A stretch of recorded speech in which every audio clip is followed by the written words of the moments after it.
Good morning student, once again. In our today's video we will see functions of condenser. Before starting this video, please like, share and subscribe my channel. Thank you. We know that condenser is present at a substage position of a compound microscope, and it has two functions there.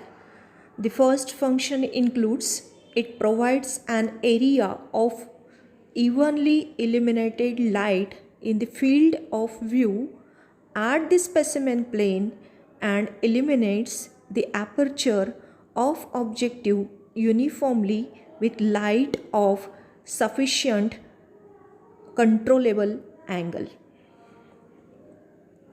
Second function includes it provides a mean of regulating contrast in the image of a microbial specimen. Thank you.